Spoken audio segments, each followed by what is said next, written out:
O terceiro ponto está no verso, Josué capítulo 17, verso 17 e 18.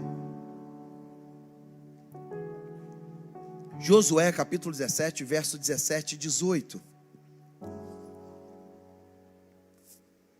Bota no telão do lado, para mim, por favor.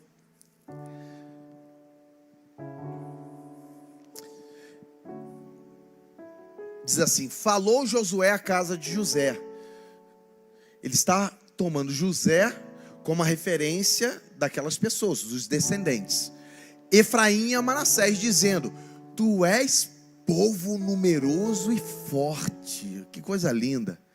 Às vezes a gente olha que a gente é pequeno, que a gente não vai conseguir. Deus tem uma visão diferente da gente. Aleluia. Não terás uma sorte apenas. 18. Porém a região montanhosa será tua. Ainda que é bosque, você vai cortar essas árvores, e até as suas extremidades será todo teu. Todo lugar, tudo aquilo que Deus mostrou, Ele diz: esse lugar vai ser teu. Porque expulsarás os cananeus, ainda que possuem carros de ferro e são fortes. Ele está dizendo: existe um povo lá mais poderoso que você, com mais recursos, com carros mais fortes do que os teus, um exército mais preparado, mas aonde você estiver, ali você vai conquistar. Aleluia. O terceiro ponto fala sobre isso.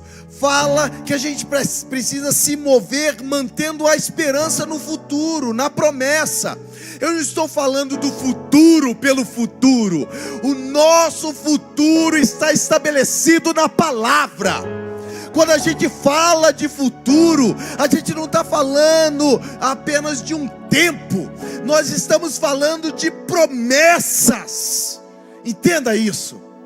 A gente, quando fala o teu futuro será abençoado, a gente não está falando de um tempo, passado, presente e o futuro. A gente está falando de promessas. O futuro estabelece a promessa de Deus, e a gente precisa se mover mantendo essa esperança no futuro, porque quando eu olho para o futuro, eu vejo a promessa de Deus me alcançando lá, eu vejo a palavra dele diante de mim, eu vejo Deus, assim como ele construiu, criou todas as coisas pela sua palavra. Eu vejo no futuro Deus falando e as coisas sendo criadas, Deus falando e as coisas se movendo, e nada impedindo a palavra de Deus, nada impedindo o que Ele estabeleceu sobre nós. Por isso a gente pode manter esperança no futuro. A região montanhosa será nossa.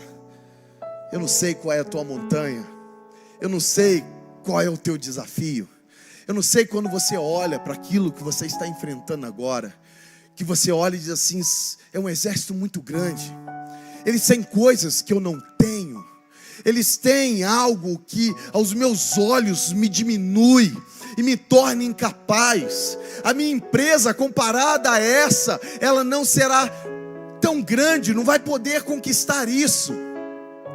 Nós tivemos um testemunho aqui do Pedro Estivale, que esteve aqui, quando ele falou, ele citou que ele construiu uma empresa, e quando ele estava em outra lá, ele tentava algumas, qual o nome, concessões do governo, esqueço o nome que dá, quando você busca prestar serviço para o governo, ele diz licitações, ele disse que não ganhava nenhuma, mas quando ele abriu e falou assim: dentro da minha empresa vai ser princípios de Deus, eu vou agir aqui dentro dos princípios de Deus. Ele disse que ele começou a ganhar as licitações, e aquilo que ele era, ainda uma empresa pequena, as portas foram se abrindo, e as coisas foram crescendo, se multiplicando, porque Deus estava presente. O futuro estabelecido pela palavra de Deus estava se construindo na vida dele. Esse futuro pela palavra de Deus está sobre nós. Eu sei que quando a gente olha a adversidade, a nossa tendência é perder as esperanças, porque a gente olha para o nosso recurso. E às vezes a gente tem uma mentalidade ainda de vitimismo, a gente tem uma mentalidade, olha, isso dá certo para tanta gente, para mim não dá, eu nunca ganhei nem sorteio de, sei lá, pirulito na sala de aula, eu nunca ganhei nada. E a gente vem com essa configuração, e a gente precisa mudar a nossa mente, olhar segundo aquilo que é a promessa de Deus para nós. A situação que você pode ter vivido não define quem você é. O pecado que você caiu não define quem você é. Se levante, olhe para trás e diga: Senhor, me perdoe, eu estou aqui como teu filho para caminhar de novo. Eu me lembro que uma vez eu ficava assim: Deus, me perdoa pelo meu pecado. E um dia, numa reunião de jovens, Deus usou um irmão e falou assim: Deus manda te dizer, para de pedir perdão, porque na realidade eu já te perdoei. Desse pecado eu não me lembro mais. A gente que fica lembrando. E ele diz assim: eu não lembro mais. Por quê? Porque o futuro já está estabelecido por Deus. Então a gente pode ter esperança no futuro, porque a palavra dele está construindo o nosso futuro. E o futuro em Deus é extraordinário. A gente olha para as nossas dificuldades, a gente olha para as tempestades, a gente olha para o outro exército, e às vezes a gente precisa olhar mais para quem é o nosso Deus. Quem você está se tornando em Deus não é sobre a tua capacidade. Entenda isso. Não é sobre a tua capacidade. Você tem que se capacitar, claro. Tem que ser o melhor no que faz, claro. Tem que buscar fazer o melhor possível, claro. Mas vai ser limitado ainda. Mas nele nós somos ilimitados. Quando estamos escondidos nele, nós somos ilimitados, porque estamos andando com Deus eterno. O quarto ponto e último, o primeiro versículo que nós lemos aqui foi Josué capítulo 17, verso 1. Eu quero relê-lo para a gente concluir nesse tópico. Ministério de louvor, por gentileza.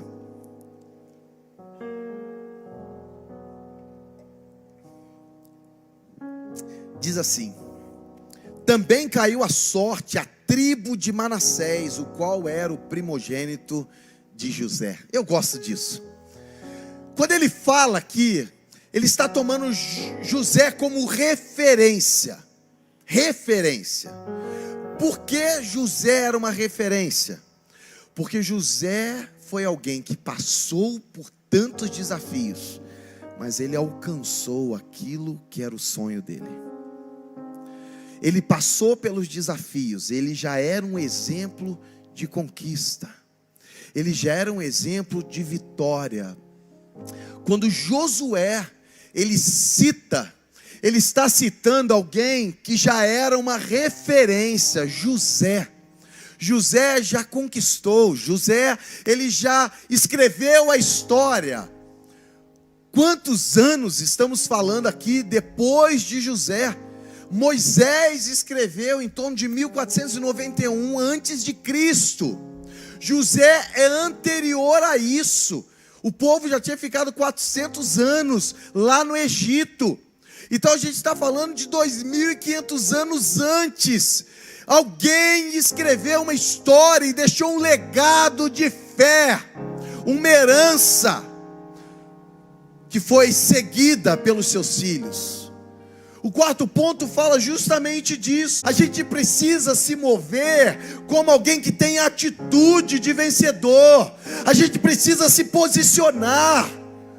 Estava vendo hoje um vídeo pequeno, e a pessoa diz assim: se entrar um bandido lá em casa com uma arma e ele for atirar, eu me coloco na frente, porque eu sou o esposo, o pai, e o primeiro tiro vai ter que vir sobre mim. Entende a atitude?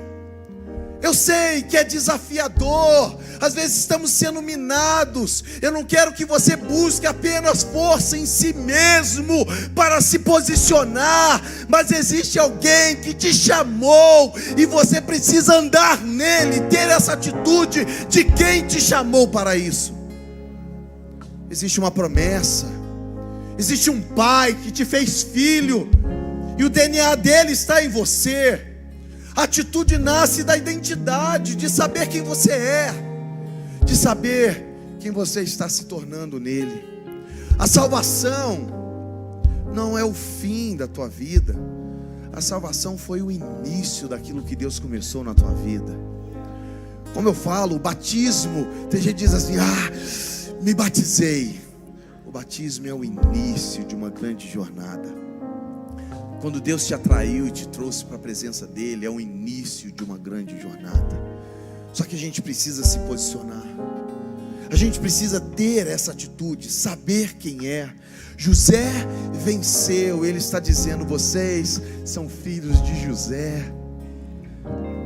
vocês são filhos de José. Eu sei que às vezes a nossa herança, ela tem seus limites. Nossas heranças familiares são limitadas.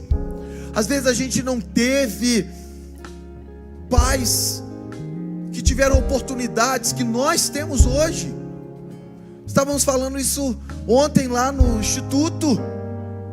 Para uma pessoa ter água, comida e roupa em casa, dentro da Grécia Antiga, ela tinha que ter 24 escravos.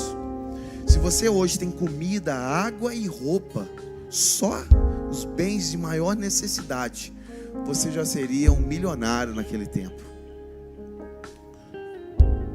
Era difícil, e as pessoas, para sobreviver, elas tinham que se posicionarem. E Deus fala: se vocês me servirem e obedecerem a minha voz, toda sorte de bênção eu vou trazer sobre vocês, e aquilo que era falta será em abundância. Só que a minha herança não foi boa. Eu me lembro que eu terminei a 8ª série. Naquele tempo, o primário, né, terminava na 8ª série. Depois eles acrescentaram mais um ano.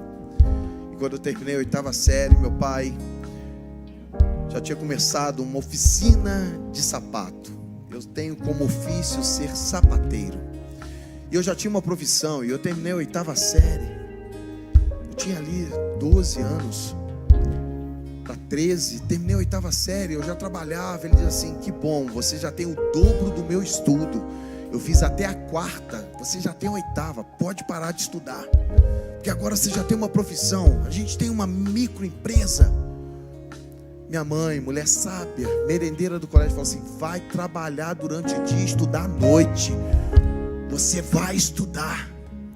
E me obrigou a estudar à noite. Que íngua que era, difícil, novo, trabalhava durante o dia, estudava à noite. E você tem um outro público, eu novo, 14, 15 anos, e o pessoal que estudava à noite é o pessoal que deixou para estudar mais tarde, o pessoal de 25, 30 anos, e eu novinho, eu era o garotinho da turma, cara lisinha, novo. Fui imerso num outro mundo, mas tive que vencer. Mas porque alguém exigiu, porque a herança do meu pai disse: você já está o dobro que eu estudei. Ele estava limitando a minha vida ao auge que ele alcançou. E às vezes a gente limita a nossa história no auge que outras pessoas alcançaram, mas que não é o limite que Deus estabeleceu para você. Não é o limite que Deus estabeleceu para a tua família. Não é o limite que Deus estabeleceu para o teu negócio, para a tua empresa, para o teu crescimento. Nós podemos crescer mais. Nós podemos ter a atitude correta para alcançar o que Deus tem para nós. E você tem alguém que está dizendo: vai, eu estou com você, vamos juntos. Se você está sem força, eu te levo. Tem momentos que você vai correr, tem momentos que você vai na frente, e eu vou estar aqui junto contigo. Mas no momento que você falar: eu não sei se eu consigo, eu vou estar junto com você. Porque esse é o Pai que nós temos, o Pai que está conosco. A gente precisa se mover para alcançar o sucesso, mas o nosso Pai vai estar conosco em todo o tempo.